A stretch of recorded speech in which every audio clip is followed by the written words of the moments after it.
Good morning, interweb. Spec Biolog 3.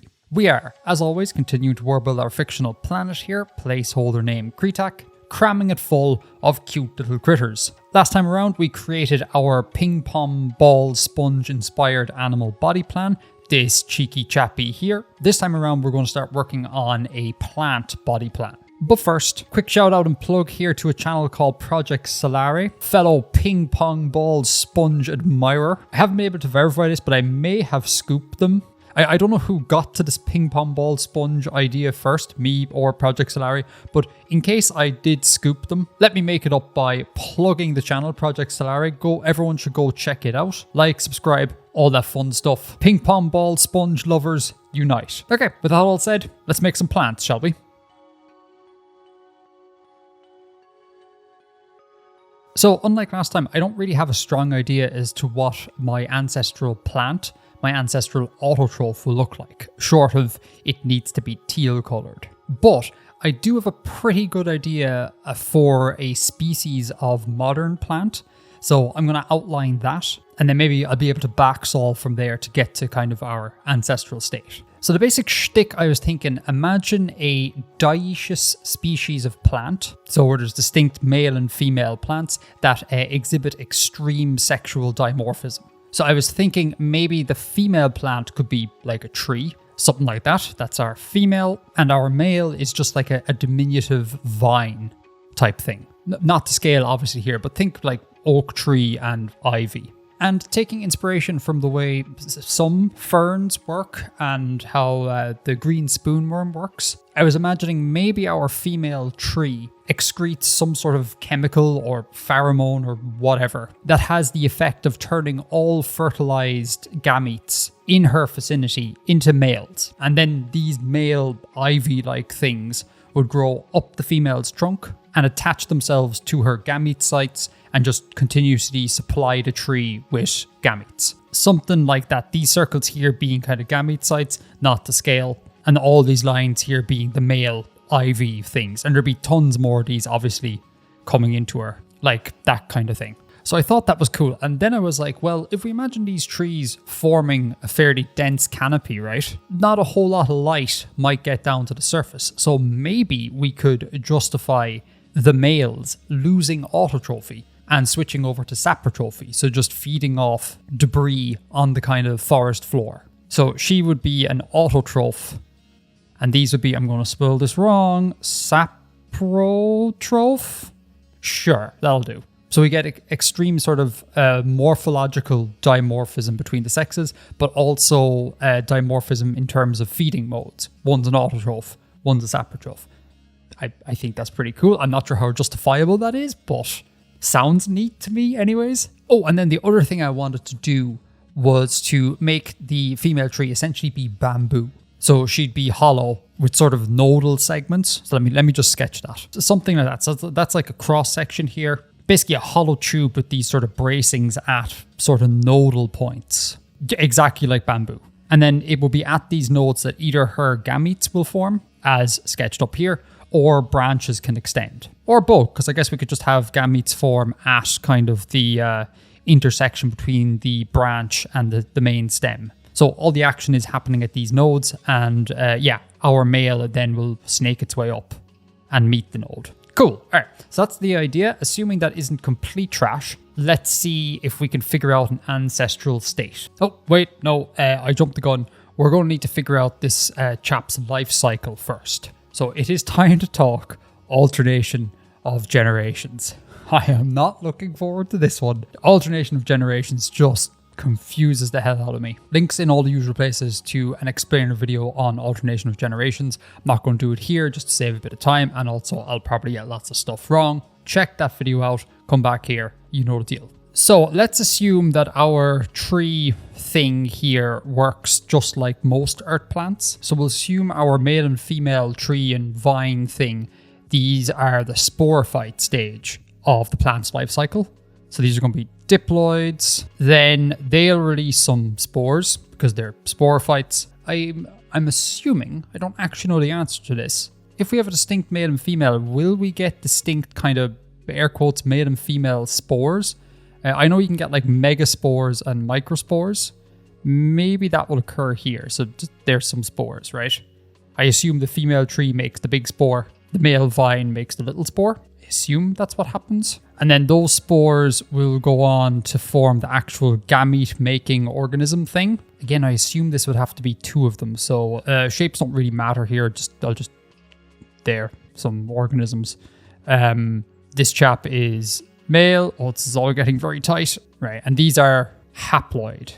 These are gametophytes. So sporophyte releases spores, goes into a gametophyte stage. Then our gametophytes, they'll produce some actual gametes. So like a sperm and an egg. Although in the plant world, these probably will have different names. But that doesn't really matter. Male gamete, female gamete. Done. And then these 2 will combine. There's going to be some fertilization. And they will form either the female tree or the male vine. So if there is no female in the area, we'll form a female. If there is a female in the area, that female will release chemicals, turn this male. Or rather turn the fertilized gamete male. So I guess like else. Sporophyte makes spores. Those spores become gametes or gametophytes. That's the next stage. Gametes are released, fertilization. If there's no females, you'll get a female tree. Or if there are females in the area, you get a male vine. Okay, right. So that would be if this is just like Earth. And also just like Earth, I would imagine that in the modern stage, these are modern plants we're looking at. All of, how am I going to draw this at all? This is going to get so messy. All of this. So everything to the right of this line. Oh God, this is the worst diagram ever. Micro and macro. So everything here, everything to the right side of this line will be microscopic. And basically the only macroscopic structures will be the tree and the vine. Yeah, so I mean, that all checks out because it's like Earth plants. We'll call this strategy plant, right? If they act like Earth plants, they'll do this. But I wonder, I know that fungi and some algae, red algae, some fungi, all fungi, I don't know.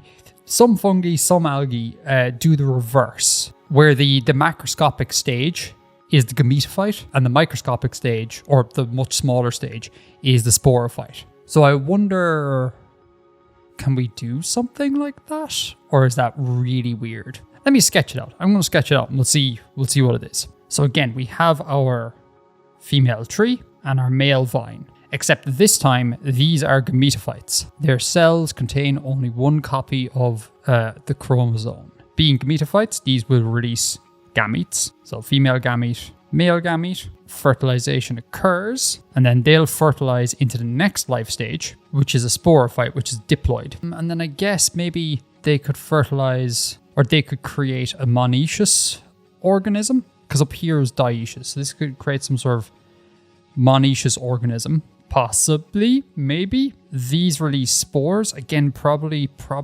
macro or megaspores and a bunch of microspores that correspond to male and female. Maybe, I think. And then just like before, these are going to turn into either a tree or a vine, depending on the presence of the female. So that's strat 2, right? We'll call this the fungi strat. And just, oh my God, I've made the diagram situation even worse.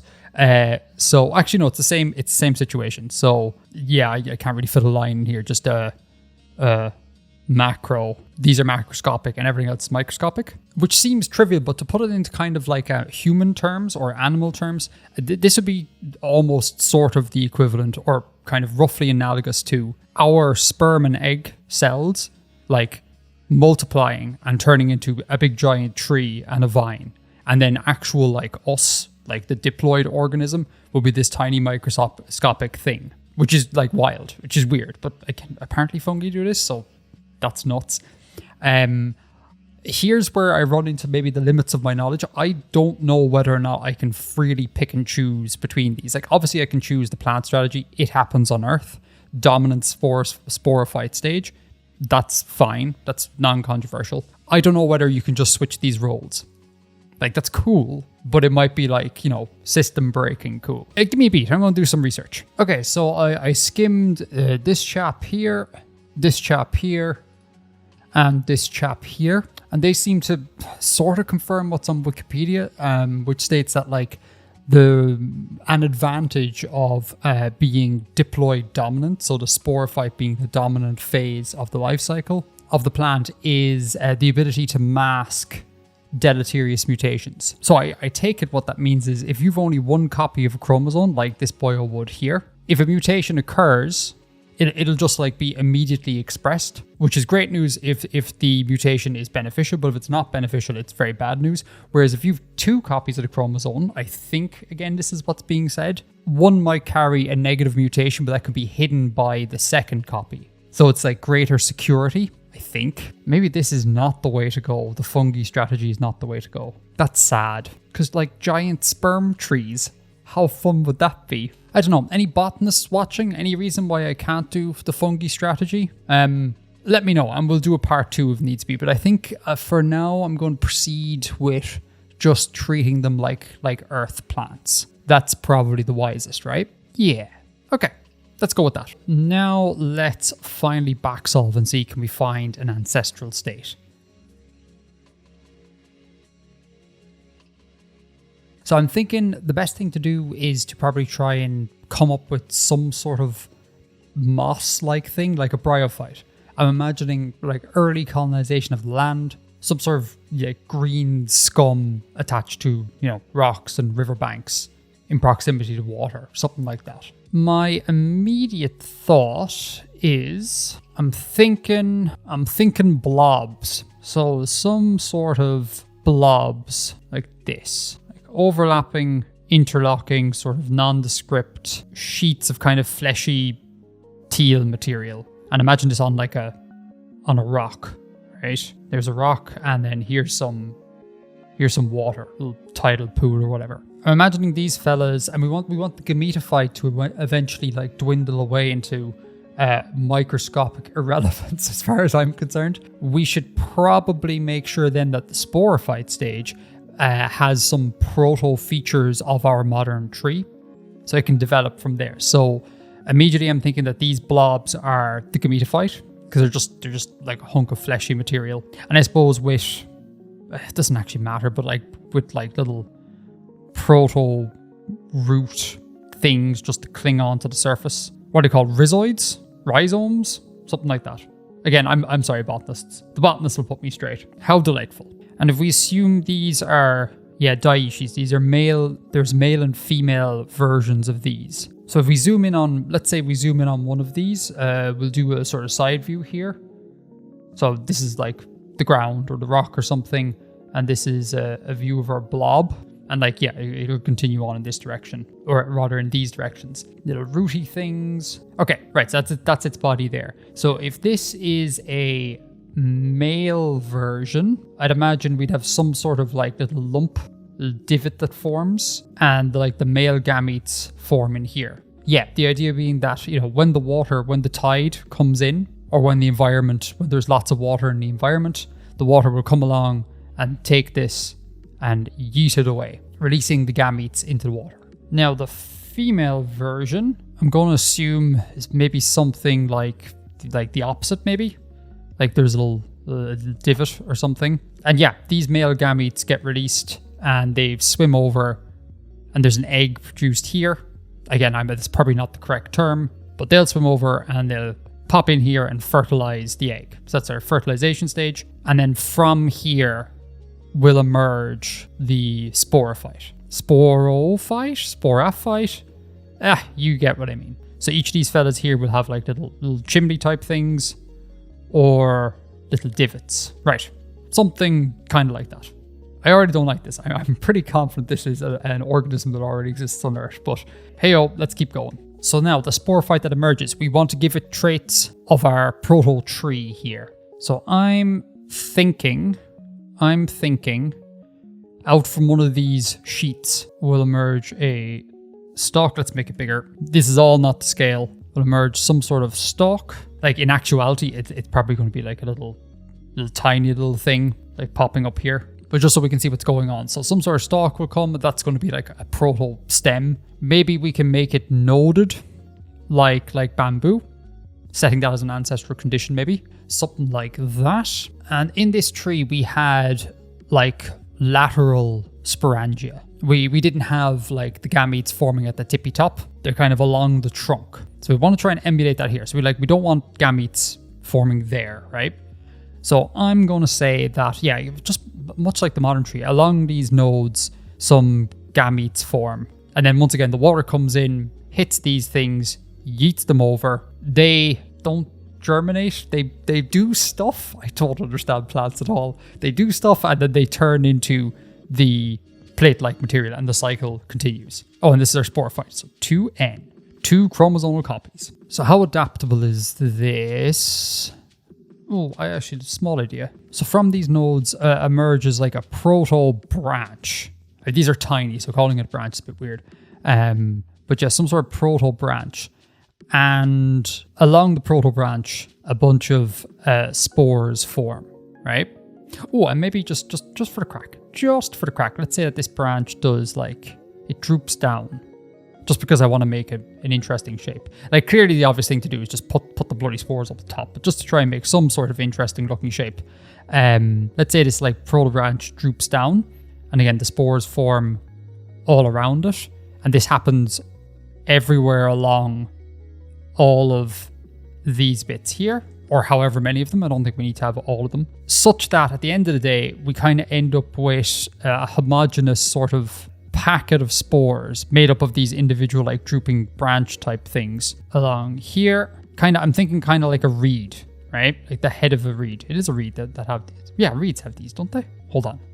I'm going to Google in a second. Sure, you get the idea. Yes, this sort of jazz, except tinier and full of spores. Maybe these are spores. I have absolutely no idea how reeds work at all. But that kind of idea. So there'd be like you'll see a little kind of packet of spores. Like very, very small, but they're there. And then because this is made up of kind of proto-branches, I can imagine further down the line, once this stage becomes increasingly dominant and these plates basically just, they continue getting smaller and smaller until one stage they're just like little microscopic things. So that's fine. And so because it's made of these little proto-branches, as the sporophyte becomes increasingly dominant and the gametophyte wears away to nothing, I can imagine, it's going to be like, well, I need to photosynthesize. Oh, I can't say that word at all. I need to do that for myself. I can't rely on this generation here. So some of those proto-branches could, come out here and then, they could widen to form little proto-leaves,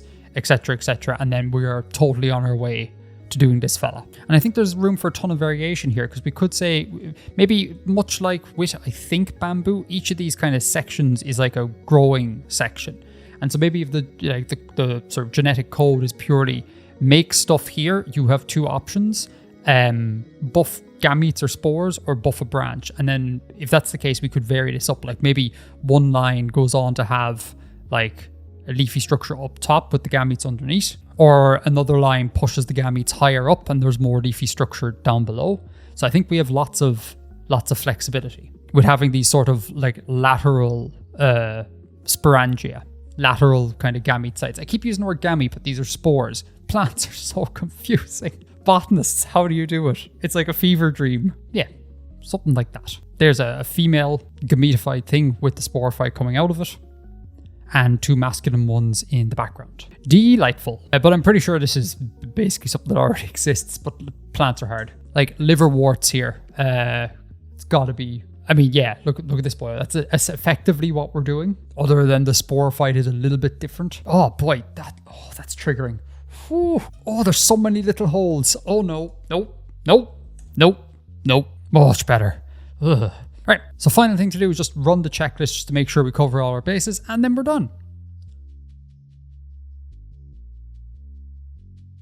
Okay, because we're dealing with a plant, lots of this is kind of preordained, like non-negotiable, so I guess it's kind of speedrun time. Blink and you'll miss it. Motility, sessile, symmetry, asymmetry, segmentation, non-segmented, not applicable. Gas exchange, nutrition, and excretion, that'll be handled by the leaves via diffusion, or I guess leaves in our modern sporophyte dominant stage. In the earliest form here, the gametophyte is functionally like a big leaf, so it's doing all the work. So diffusion, and the photosynthetic pigment is teal in color. Fantastic. Not applicable. Senses, the usual plant senses. No eyes, obviously it's a plant. And then we get to defense and reproduction. Oh yeah, we spent so much time working out the reproductive cycle of the modern form, but we didn't do any of this work for our earliest form.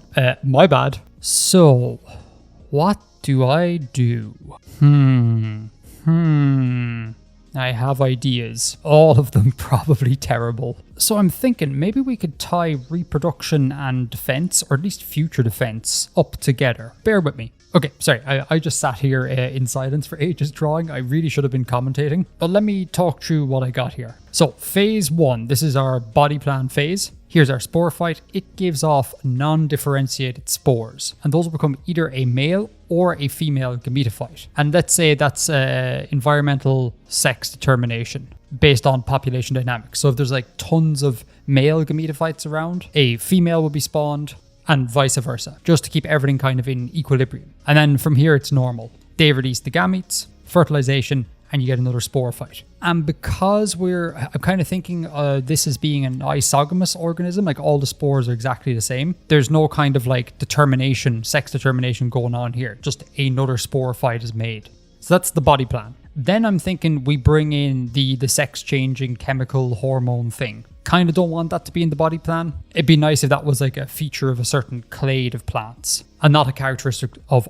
all plants on this planet. So I'm thinking maybe they evolve some sort of toxin as a means of defense. Like, let's imagine a bunch of critters come out onto land. They begin feeding on our body plan here. Bit of an arms race, and they evolve a sort of toxin as a means of defense. And then later on, step 3 here, the toxin gets co-opted to aid in reproduction. We have a more modern stage where we've moved from being kind of monoecious, isogamous, into our dedicated male and female sporophytes. Big sporophyte female, little sporophyte male. The toxin kicks in here, disfavoring any female spores if there's a female present. We already talked about this, same basic jazz. Dioecious gametophytes, gametes, fertilization, and then the fertilized gametes I'm thinking will either produce a male or a female sporophyte, getting us back to the beginning here. This toxin stuff feels a bit like, is it environmental? It's like an environmental sex determination thing again, except now based on chemicals, I suppose. Whereas here I'm thinking, let's make this genetic. That's the idea. Does that work as a sort of history? Oh, no, it does not. No, if we're imagining in modern, the gametophyte is microscopic. All of this is kind of like the internal-ish, I'm imagining. So we want this like chemical environmental sex determination to be at the kind of output of the chain. So it should actually go here. Yeah, so it should be something like that. The toxin affects the gametes and not the spores. That's better. It's better. Toxin goes here. So the gametes get fertilized, there's a zygote, toxin comes along, and I don't know, kills? Either kills off the female zygotes or causes them to switch, which I believe we talked about earlier a little bit. So that seems fine to me. Yeah. Now, how do I describe that in as few words possible? I guess isogamy, this is for a body plan now, is present in the diploid stage, and then anisogamy is present in the gametophyte stage. And we have population dynamics that control sex determination. Okay, so I'm going to tentatively say that's the body plan done. I say tentative because I am interested to see whether or not there are any botanists listening and whether or not they can provide any further information on this sort of fungi idea. Because I kind of really like this and I kind of want to do it, but it's a bit above my pay grade. So if I hear something fun from the botanists, if there are any listening, we'll do a part 2. If not, we're on to something new. Oh, before I go, quick housekeeping point. Hold off on any name suggestions for this fella here. I've rethought the naming schema a little bit. So there's going to be some changes. I was going to talk about it in this video, but it's already going to be like a half an hour long. So we'll talk names, etc. at a later date. Just a quick heads up. Other than that, I think we're done. So thank you so much for watching. Thanks to the patrons for supporting the show. Without you, literally none of this would be possible. And as always, massive thanks goes out to Bib, mentor extraordinaire. I suspect everyone here is already subbed to Bib, but just in case you're not, like, subscribe, smash bells, do what you gotta do. Okay, and that's me. Until next time, Edgar out.